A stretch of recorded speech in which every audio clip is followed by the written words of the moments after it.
Assalamualaikum warahmatullahi wabarakatuh. Perkenalkan, nama saya Ane Rozana, biasa disapa Bunda Ane. Saya mengajar di TK Al-Amin untuk kelompok B. Oke, tepuk semangat.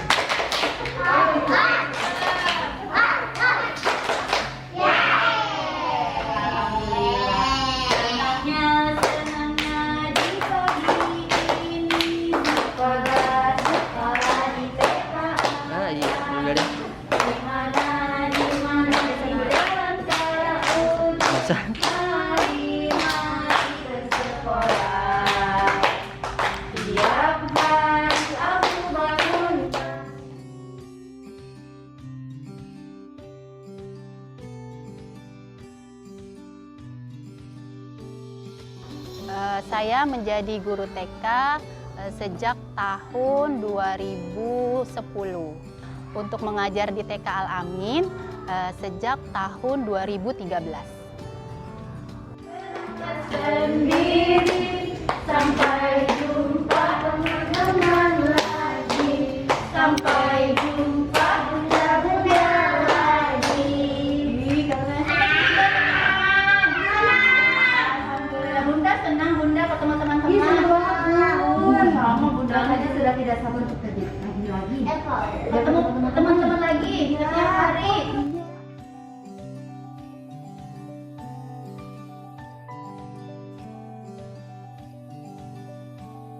Kenapa saya terjun ke dunia pendidikan? Sebenarnya saat itu tidak pernah terlintas sedikit pun dalam benak saya.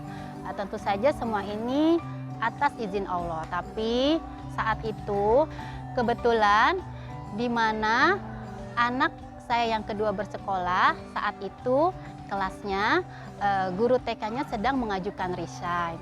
Nah, entah kenapa tiba-tiba saya terlintas ingin mengajukan diri untuk melamar pekerjaan menjadi sebagai seorang guru. Saat itu saya memang benar-benar tidak memiliki pengalaman atau pengetahuan untuk menjadi seorang guru.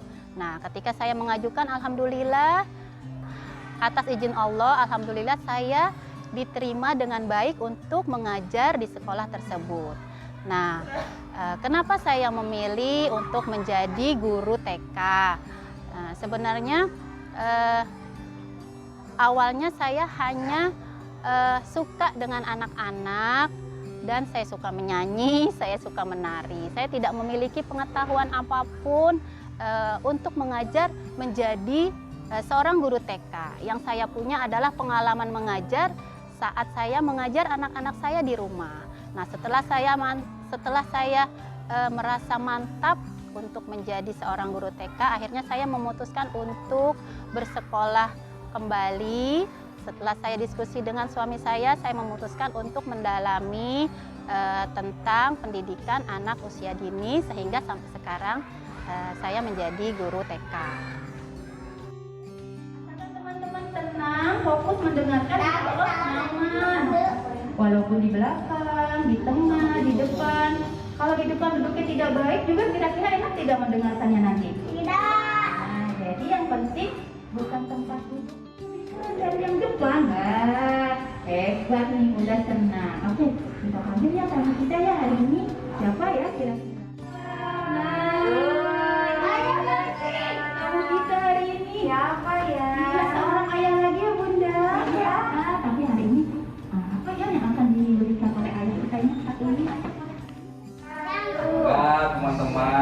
dalam keadaan sehat ya. Selalu semangat, selalu ceria selalu ya. Ya, anak alamin hebat-hebat. Semangat selalu. Oh, hari ini kita ada kegiatan mengenalkan profesi mengenai fotografer dan alat-alat yang biasa digunakan oleh seorang fotografer. Sebenarnya kalau dibilang sulit sih tidak sulit.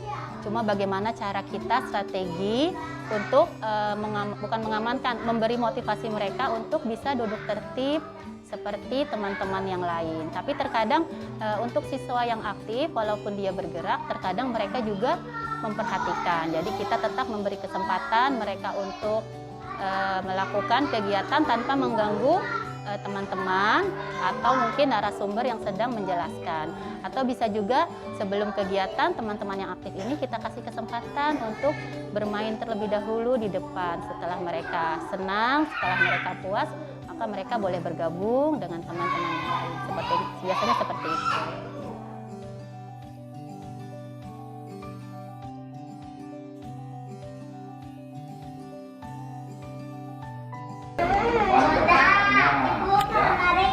Ya udah nanti sama Bunda Tambah berarti kan. Mau ngeluarin apa tuh? Ayo. Ngeluarin apa ya lo?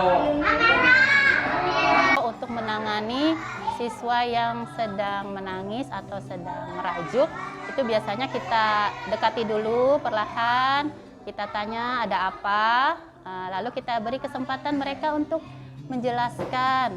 Lalu jika mereka memang memiliki selisih paham dengan teman atau masih belum mau bergabung, kita kasih kesempatan untuk menenangkan terlebih dahulu. Seperti itu biasanya.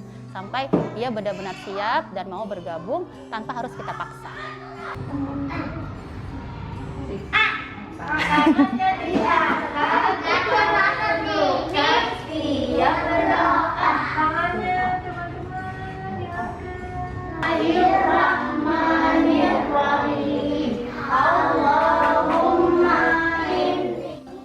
Untuk anak-anak yang senangnya dipeluk atau dipangku oleh bunda, nah itu tidak apa-apa, tetap kita terima dengan baik, kita sambut dengan baik. Mungkin mereka memang seperti itu caranya menyapa kita, karena kita harus bisa membuat anak-anak di kelas itu merasa nyaman. Tapi setelah kita beri kesempatan mereka duduk atau memeluk, tetap kita berikan arahan untuk dapat duduk dengan tenang, dengan tertib seperti teman-teman yang lain, tanpa kita memaksa, tanpa kita menyuruhnya, tapi dengan arah-arahan yang akhirnya nanti mereka bisa mengikutinya sendiri. Terima kasih ayah.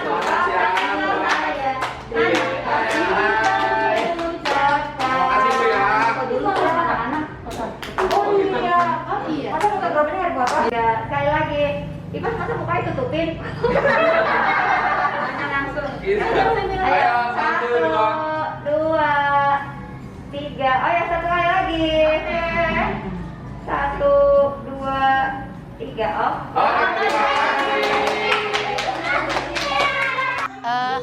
Setelah ini kita mau melatih menari. Kebetulan nanti kita di akhir semester ganjil ini kita mau ada kegiatan menampilkan kebolehan anak-anak.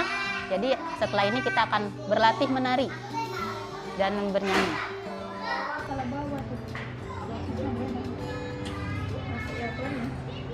Salah bawa harus yang 4 dulu, yang 8. Kadang kan konsultasi itu takut banget. Mereka sendiri. Tapi Berarti normal. Berarti yang bundanya itu ada 2 dosis. Dosis tinggi sama dosis kan tadinya tinggi.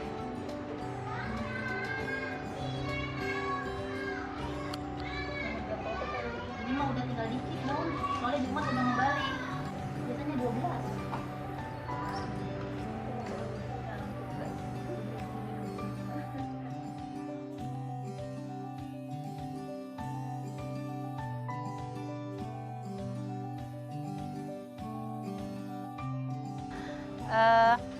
Perasaannya tentu saja kaget, Tapi waktu itu kan dokter tidak langsung menyatakan, hanya mendiagnosa.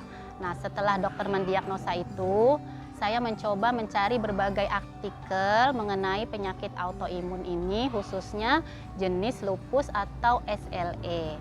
Nah, ketika membaca tentu saja ada perasaan takut, ada perasaan khawatir. Nah, sambil menunggu hasil pemeriksaan semuanya, saya tetap mempelajari semua kemungkinan-kemungkinan yang terjadi. Nah, ketika diagnosa tegak, kalau nggak salah waktu itu bulan Juni tahun 2016, sedikit banyaknya saya sudah siap. Tapi suami agak kaget dan agak khawatir.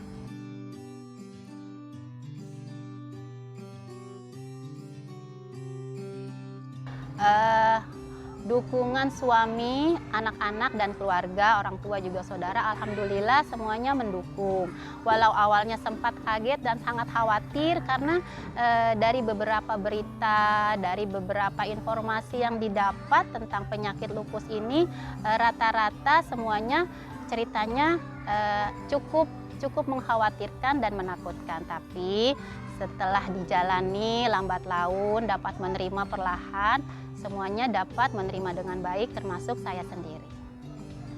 Peran keluarga, khususnya suami dan anak-anak, itu sangat berperan sekali terhadap kehidupan sehari-hari saya. Awalnya mungkin mereka agak kesulitan ketika saya suka tiba-tiba jatuh sakit. Alhamdulillah lambat laun, setelah keluarga juga ikut diedukasi oleh dokter, lama-lama mereka paham bagaimana menghadapi saya ketika kesehatan saya tiba-tiba menjadi tidak baik.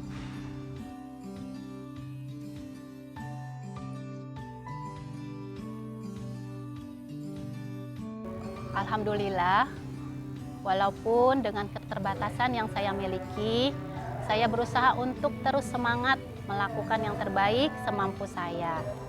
Untuk kualitas mengajar tentu saja ada sedikit penurunan karena ada beberapa keterbatasan dalam gerak yang tidak bisa semaksimal seperti dahulu ketika saya belum sakit. Tapi semua itu tidak menyurutkan semangat saya untuk membimbing dan mengajar anak-anak sebisa saya, semaksimal mungkin sesuai dengan keterbatasan yang saya miliki.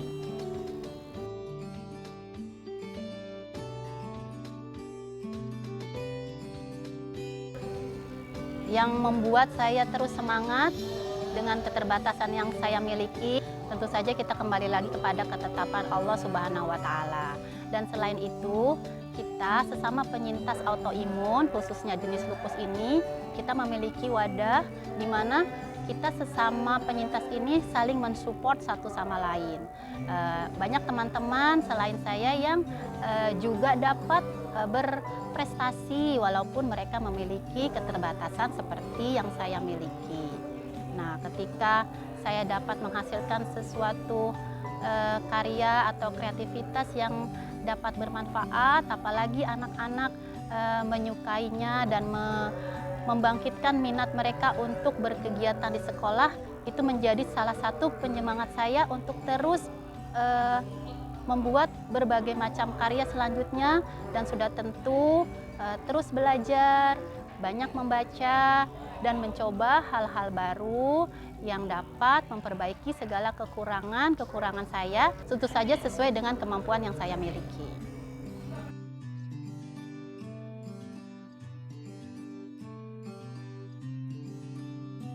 Kalau untuk menjadi seorang guru yang kreatif, tentu saja semua itu bisa diasah, bisa dilatih, belajar, banyak membaca, dan tentu saja mau mencoba mengaplikasikannya pada kegiatan sehari-hari. Untuk memahami karakter dari setiap siswa, karena setiap tahun sudah tentu siswa pun berganti, maka karakter setiap siswa pun berganti. Tidak mungkin setiap tahun karakter siswa akan sama. Nah, dari setiap tahun itu kita pelajari, kita catat bagaimana saat menghadapi siswa A atau bagaimana saat menghadapi siswa B. Jadi ketika berganti tahun bukan berarti yang lalu kita tinggalkan, tapi kita bawa untuk kita pelajari di tahun-tahun berikutnya. Mungkin nanti di tahun berikutnya akan menemukan karakter siswa yang baru. Nah, itu akan menjadi pembelajaran untuk saya.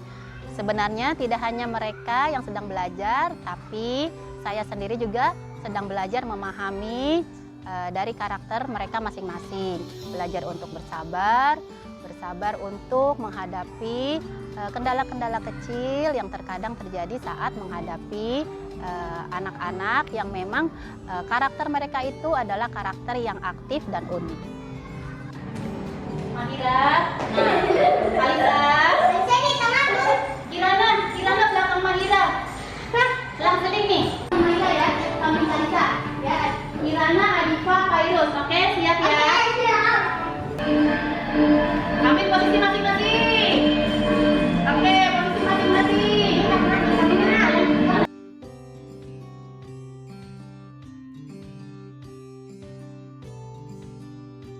Untuk guru berprestasi, sebenarnya jujur saya sebenarnya tidak merasa apakah saya ini berprestasi ataukah tidak berprestasi. Tapi kalaupun akhirnya saya dinilai memiliki prestasi untuk hal tersebut, saya mengucapkan alhamdulillah dan semoga dapat bermanfaat untuk semua. Sebenarnya yang saya tahu saat ini, yang harus saya lakukan dengan keterbatasan yang saya punya, lepas dari prestasi atau tidak, yang harus saya lakukan adalah saya harus selalu belajar, terus belajar, memperbaiki diri, memperbaiki kekurangan yang saya miliki, sehingga semuanya yang saya lakukan dapat bermanfaat, baik untuk diri saya sendiri juga untuk orang lain.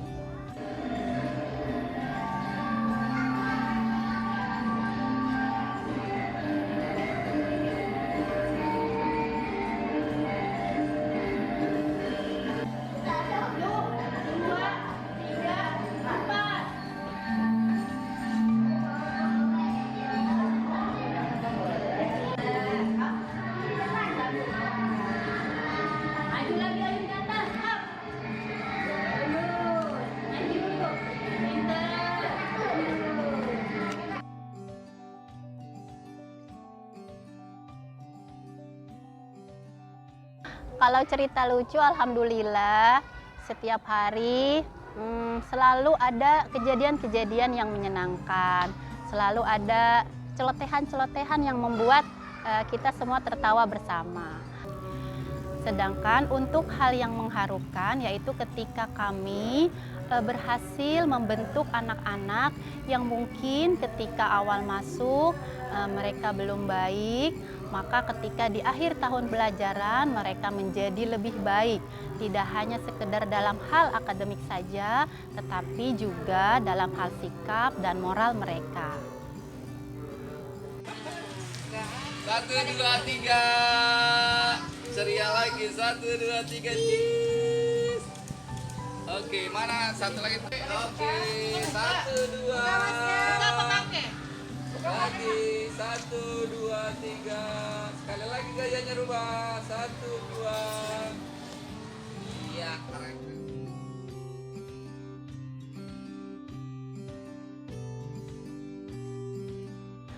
Untuk semua tenaga pendidik dimanapun berada, hanya ingin menyampaikan sedikit pesan. Ketika kita mengajar anak-anak di sekolah, tidak hanya menyampaikan materi saja, tidak hanya mengajar saja, tetapi bagaimana kita dapat hadir secara utuh, lahir dan batin di antara murid-murid di sekolah. Kita dapat menjadi teman mereka, kita dapat menjadi pendengar yang baik ketika mereka ingin menceritakan sesuatu, kita dapat menjadi model yang baik, dan kita dapat memberikan motivasi yang baik kepada anak-anak dengan tetap memperhatikan norma-norma yang berlaku. Selamat Hari Guru Nasional tahun 2021. Bergerak dengan hati, pulihkan pendidikan.